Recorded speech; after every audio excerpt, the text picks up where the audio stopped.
یا نبی سلام علیکہ، یا رسول سلام علیکہ۔ درود پاک پڑھنے میں صلی اللہ علیہ وآلہ الصلاۃ والسلام علیکہ یا رسول اللہ صلی اللہ تعالی علیہ وسلم۔ حضرت محترم، چند سوالات جو آئے ہیں پہلے میں ان کے جوابات دے دوں آپ کو۔ نمبر ایک بچے نے پوچھا ہے کہ حالت روزہ میں اگر تھوک اندر چلا گیا تو کیا روزہ ہوگا؟ تو بالکل روزہ ہو جائے گا۔ تھوک جو ہے وہ اگر منہ سے اندر لے رہے ہو تو اس سے کوئی مسئلہ نہیں ہوتا ہے اور روزے میں کوئی فرق نہیں واقع ہوتا ہے۔ حالت ناپاکی میں سحری کرنا کیسا ہے؟ حالت ناپاکی میں بھی سحری کر سکتے ہیں، اور حالت ناپاکی ہی اگر پورا دن گزر گیا تو بھی روزہ مانا جائے گا، مگر گنہگار ہوں گے۔ کیونکہ پھر وہ نماز نہیں پڑھ پائیں گے، تو نماز چھوڑنے کی وجہ سے وہ گنہگار ہوں گے، مگر روزہ مانا جائے گا۔ ویسے بھی سرکار نے فرمایا ہے جس گھر میں کوئی جنبی آدمی ہو یعنی ناپاک آدمی ہو تو اس میں رحمت کے فرشتے نہیں آتے ہیں۔ تو ہمیشہ یہ کوشش کرنی چاہیے کہ ہمیشہ ہم پاک رہیں، ٹھیک ہے، کیونکہ یہ بھی پتہ نہیں کب موت آ جائے نا۔ تو ہونا تو یہ چاہیے کہ ہمیشہ کوشش یہ کریں کہ پاک ہی نہیں باوضو رہیں، کیونکہ سرکار فرماتے ہیں کہ جو دنیا میں باوضو رہتا ہے ہمیشہ تو اللہ تعالیٰ میدان محشر میں اس کو شہیدوں کے ساتھ اٹھائے گا۔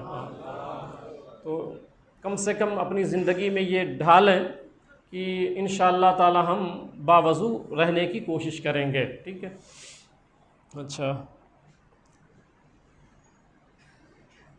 وضو کے بعد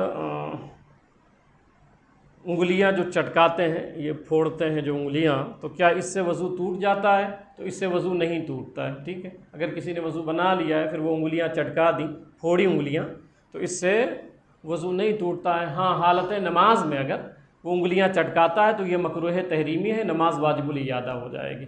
مگر وضو کے بعد اگر وہ انگلیاں پھوڑتا ہے تو اچھا، جس کو دعائے قنوت یاد نہ ہو وہ وطر میں کیا پڑھے؟ ٹھیک ہے، یہ مسئلہ سب کے لیے عموماً جو ہے دعائے قنوت بہت کم لوگوں کو یاد ہوگی، تو یہ ایک بہترین سوال ہے۔ سارے سوالات اچھے ہیں۔ جس کو دعائے قنوت یاد نہ ہو نا تو وہ ربنا آتنا فی الدنیا حسنۃ وفی الآخرۃ حسنۃ وقنا عذاب النار، یہ ایک مرتبہ پڑھ لے۔ اور اگر یہ بھی نہیں یاد ہے تو اللہم اغفر لی، یہ 3 مرتبہ کہہ لے ہوئے تو بھی ہو جائے گا، ٹھیک۔ ایک ہے اللہم اغفر لنا، یہ بھی درست ہے، اللہم اغفر لی، یہ بھی درست ہے۔ 3 مرتبہ یہ لفظ کہہ لے ہوئے تو بھی دعائے قنوت کی جگہ پہ، ٹھیک ہے، وطر میں جو پڑھتے ہیں۔ تو ربنا آتنا پڑھ لیا کرے، ربنا آتنا فی الدنیا حسنۃ وفی الآخرۃ حسنۃ وقنا عذاب النار، یا اللہم اغفر لی، یا اللہم اغفر لنا، ٹھیک ہے، ہو جائے گا، ٹھیک۔ اچھا، 4 رکعت سنت ظہر اگر چھوٹ جائے تو کیا کریں؟ تو ایسا اگر آپ آئے ہیں تو جو بچے نے مجھ سے سوال کیا تھا وہ اس طرح اس نے کیا تھا کہ میں آیا تو جماعت کھڑی ہونے میں 2-3 منٹ باقی تھا، تو اب آیا یہ کہ اس میں سنت پڑھوں یا نہ پڑھوں، تو میں دونوں مسئلے سمجھا دیتا ہوں۔ اگر وقت ہے، ٹھیک ہے، یا آپ نے نیت باندھ لی تھی اور پھر ادھر جماعت کھڑی ہو گئی اور آپ نے یہ سوچا تھا کہ میں سنت مکمل کر لوں گا اور آپ کر نہیں پائے، آپ نے نیت باندھ لی، دوسری رکعت میں تھے کہ جب تک جماعت کھڑی ہو گئی، تو اب آپ کیا کریں گے؟ 2 رکعت پہ سلام پھیر دیں میں، ٹھیک ہے۔ اس مسئلے کو یاد رکھیے گا، کبھی ممکن ہے میرے ساتھ بھی ہو جائے، قاری صاحبان کے ساتھ ہو جائیں، تو بدگمان نہ ہوا کریں کہ 2 ہی پہ سلام پھیر دیا انہوں نے، ایسا ہو سکتا ہے کسی کے ساتھ، یا آپ کے بغل میں کسی کے ساتھ ایسا ہو جاوے تو شرعی مسئلہ یہ ہے کہ 2 رکعت پہ ہی آپ سلام پھیر دیں، جماعت میں شریک ہو جائیں، اور جب نماز جماعت ہو جاوے اس کے بعد سنت بعدیہ جو 2 رکعت سنت ہے اس کو پڑھ لیں، اور اس کے بعد پھر یہ 4 رکعت سنت آپ پڑھ لیں میں، ٹھیک ہے۔ فرض پڑھنے کے بعد 2 رکعت سنت پڑھنے کے بعد یہ 4 رکعت سنت پڑھ لیں۔ کان میں دوا ڈالیں تو روزہ ہوگا، کان میں دوا ڈالیں اگر پردہ پھٹا ہوا ہے تو روزہ نہیں ہوگا، ٹھیک ہے، اس سے روزہ ٹوٹ جاتا ہے، ٹھیک ہے۔ میں یہاں ایک اور مسئلہ سمجھا دیتا ہوں۔ ہمارے یہاں فقہا اس مسئلے پر، ہمارے جتنے متقدمین فقہا گزرے ہیں نا، تو سبوں نے یہ لکھا کہ روزہ ٹوٹ جاتا ہے، ٹھیک ہے، کیونکہ ان کے یہاں تحقیق یہی تھی۔ اب یہ میں اس لیے سمجھا رہا ہوں کہ فقہ میں یہ ہوتا ہے کہ کبھی علماء کے 2 اقوال مل جائیں گے آپ کو، 2 اقوال 3 اقوال مل جائیں گے. کیوں؟ کیونکہ اپنی اپنی تحقیق ہوتی ہے. تو جب انہوں نے اپنے اعتبار سے جب طب پر تحقیق کیا تو پھر یہ ہوا کہ بھئی روزہ ٹوٹ جائے گا. مگر اگر پردہ پھٹا ہے تو ٹھیک ہے، پردہ یہ راجح قول ہے. ایک ہوتا ہے قول مرجو، جیسے آنکھ میں جو ہے وہ پانی کی طرح کوئی ڈراپ ہے، تو قول مرجو یہ کہ روزہ نہیں ٹوٹے گا، قول راجح یہ ہے کہ ٹوٹ جائے گا. تو متقدمین کا یہ فتویٰ رہا ہے، متاخرین کا یہ رہا ہے. ٹھیک ہے، تو اگر پردہ پھٹا ہوا ہے اور آپ نے دوا ڈالی ہے تو ٹوٹ جائے گا، اور اگر پردہ نہیں پھٹا ہوا ہے تو پھر وہ رک جاتا ہے، اندر نہیں جاتا ہے، جس سے روزہ نہیں ٹوٹتا ہے. ٹھیک. قضائے عمری کی جگہ کیا نفل پڑھیں؟ تو یہ مسئلہ سمجھ لیں. قضائے عمری کی جگہ نفل جو ہے نا، پہلے تو نفل یہ دیکھیں جیسے کہ نماز تہجد ہے. ٹھیک ہے، یہ نفل ہے. 4 رکعت سنت غیر موقدہ جو ہے، جو ہم لوگ پڑھتے ہیں، وہ بھی نفل ہے. چاشت ہے، اوابین ہے، اشراق ہے، یہ سب نفل ہیں. تو یہ سب نہ چھوڑیں. ایسا نہیں کہ نفل جو ہے قضائے عمری باقی ہے تو ان کو بھی چھوڑ دیں. یہاں مراد یہ ہوتا ہے کہ جو ہم لوگ کبھی یہ کرتے ہیں نا کہ 10 رکعت چلو آج پڑھ لیں، میں 8 رکعت چلو نفل پڑھتے ہیں، اشترا جو پڑھتے ہیں الگ سے. ٹھیک ہے، تو اس کی جگہ پہ بہتر یہ ہے کہ قضائے عمری پڑھی جائے. بقیہ جو نمازیں جو ہیں نا، جو پڑھتے رہتے ہیں، اگرچہ وہ نفل ہیں مگر ان کو پڑھتے رہیں. ٹھیک ہے، ان کو پڑھتے رہیں. ہاں، یہ مسئلہ حالت نماز میں اگر وضو ٹوٹ جائے تو کیا کرے؟ اب میں نماز پڑھا رہا ہوں اور پہلی صف میں کوئی شخص ہے اور اس کا وضو ٹوٹ گیا ہے، نواقض وضو ہو گیا، حدث لاحق ہو گیا، تو اب وہ بندہ کیا کرے؟ تو اس کے لیے شرعی مسئلہ یہ ہے کہ پہلی بات تو وہ کھڑا بھی نہیں رہ سکتا ہے اب. ٹھیک ہے، وضو اگر اس کا ٹوٹ گیا ہے تو کھڑا بھی نہیں رکھ سکتا کیونکہ گنہگار ہوگا، پھر قطع سب بھی لازم آئے گا.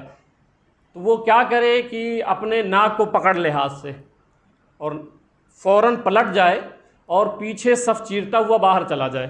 ایک تو قول یہ بھی ہے کہ وہ سائیڈ میں چلا جائے، پھر سائیڈ سے نکل جاوے. ٹھیک ہے، اور ایک یہ ہے کہ پھر اگر آگے سے راستہ ہو تو امام کا اگر سترا ہے تو اس کے آگے سے نکل جائے، کیونکہ امام کا سترا مقتدی کا سترا ہوتا ہے. مگر ہمارے یہاں ایسا نہیں ہے کہ آگے سے وہ نکل سکتا ہے، اس لیے وہ پیچھے جو ہے نا، اس کے پیچھے جو ہے وہ صف چیرتا ہوا. اب اس کے جو پیچھے ہے اب 2 راستہ ہے. ایک تو یہ ہے کہ جگہ خالی ہوئی، بیچ سے میں نکلا، میرے اگل بغل مقتدی تھے تو میں نکلا تو بیچ میں جگہ خالی ہوئی، تو دونوں مقتدی ادھر سمٹ آئیں، تو ایسے سب سمٹتے آ جائیں گے تو دونوں سائڈ میں جگہ وہ خالی ہو جائے گی اور یہ سب مکمل ہو جائے گی. دوسرا طریقہ یہ ہے کہ وہ جو پیچھے جا رہا ہے تو پیچھے والا آگے آ جائے، پھر اس کے پیچھے والا آگے آ جائے، پھر اس کے پیچھے والے آ جائے. یہ ترتیب بھی ہو سکتی ہے. ٹھیک ہے، تو پہلی بات تو یہ ہے کہ اگر کسی کے ساتھ ایسا ہو جاوے تو اگر وہ کھڑا رہتا ہے تو گنہگار ہوتا ہے. ٹھیک ہے، گنہگار ہوتا ہے. پھر اسی پہ بہت سارے لوگ سوچتے نہیں اسی پہ ہم نماز پڑھتے رہیں گے، تو پھر اس پہ تو اور گناہ ہو گیا. پھر کہ آپ جان بوجھ کے پھر ایسا کر رہے ہیں، آپ کا وضو بھی ٹوٹ گیا ہے. اگر گیس وغیرہ خارج ہوا ہے تو پھر اس سے وضو ٹوٹ جاتا ہے، اور جب وضو ٹوٹ گیا ہے تو آپ ایسی صورت میں فوراً صف چیرتے ہوئے باہر چلے جائیں اور وضو بنا لیں. وضو بنانے کے بعد اب جماعت میں شریک ہو جائیں. اگر جماعت ہو رہی ہے، بات چیت کسی سے آپ نے نہیں کی ہے، جماعت میں شریک ہو جائیں. بقیہ جو رکعت چھوٹ گئی وہ کھڑے ہو کر کے آپ پڑھ لیں میں. ٹھیک ہے، اور اگر جماعت ہو گئی ہے تو پھر اپنا پڑھ لیں میں. ٹھیک. اچھا، ایک مسئلہ اور سن لیں، وہ نماز کا فدیہ کیا ہے؟ تو ایک بچے نے یہ سوال کیا ہے کہ جیسے کسی نے وصیت کی ہے کہ بھئی میں اگر انتقال کر جاؤں تو جو میں نے نمازیں نہیں پڑھی ہیں، مجھ سے چھوٹ گئی ہیں نا، ان کا فدیہ دے دینا. ٹھیک ہے، تو اب جو اس کے ورثہ ہیں نا، ان پر لازم ہے کہ وہ پھر وہ فدیہ دیں. تو فدیہ کتنا بنتا ہے؟ تو ایک وقت کا جو فدیہ بنتا ہے وہ صدقہ فطر کی مقدار 2 کلو 45 گرام. ٹھیک ہے، صدقہ فطر ایک نماز کا. تو کتنی نماز کا دینا ہے؟ 24 گھنٹے میں 6 نماز کا آپ کو دینا ہے، فجر کا، ظہر کا، عصر کا، مغرب کا، عشاء کا اور 3 وتر کا. ٹھیک ہے، تو 6 فدیہ بنتا ہے. تو اگر کوئی وصیت کر گیا ہے تو کرنا چاہیے اس کے ورثہ کو، اور اگر اس نے وصیت نہیں کیا ہے، آپ کا باپ انتقال کر گیا ہے، تو اگر اولاد کرنا چاہتی ہے تو وہ بھی نماز کا فدیہ دے سکتی ہے. ٹھیک ہے، اور دے دینا چاہیے. ٹھیک ہے، اب ایک مسئلہ جو ہے وہ میں پڑھ کے سنا دیتا ہوں.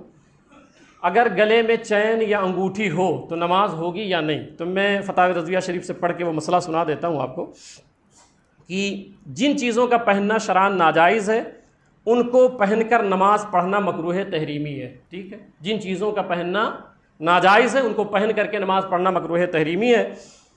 مثلا مرد کو چاندی کی صرف ایک انگشتری انگوٹھی جو 4.5 ماشا سے کم وزن کی اور صرف 1 نگ کی جائز ہے، ٹھیک ہے۔ اگر کسی مرد نے چاندی کی 4.5 ماشا سے زیادہ وزن کی یا 1 سے زیادہ نگ کی، اسی طرح سونے کی انگوٹھی یا چاندی کی جنزیر عموماً بچے پہنے رہتے ہیں، ٹھیک ہے، یا 2-3 انگوٹھی پہنے رہتے ہیں، تو سونے چاندی کی جنزیر ہے یا سونے کی انگوٹھی ہے، اگر وہ پہنے ہوئے ہے یا تانبا پیتل کی بھی انگوٹھی پہنا ہوا ہے تو اس سے نماز مکروہ تحریمی ہوتی ہے، اس نماز کو دہرانا واجب ہوتا ہے۔ تو جو لوگ بھی اگر اس طرح تانبا پیتل لوہا اس طرح پہنتے ہیں، وہ پورا مسئلہ پہلے پڑھ دیتا ہوں میں فتاوی رضیہ شریف سے۔ اسی طرح مرد نے زنانی وضع یا عورت نے مردانہ وضع، یعنی کوئی لڑکا ہے تو وہ لیڈیز کپڑے پہن لے، لیڈیز کپڑے پہن لے، اور اگر کوئی عورت ہے تو وہ مردانہ لباس پہن کر کے نماز پڑھے تو ایسی صورت میں بھی نماز مکروہ تحریمی ہوتی ہے، واجب الاعادہ ہوتی ہے، ٹھیک ہے۔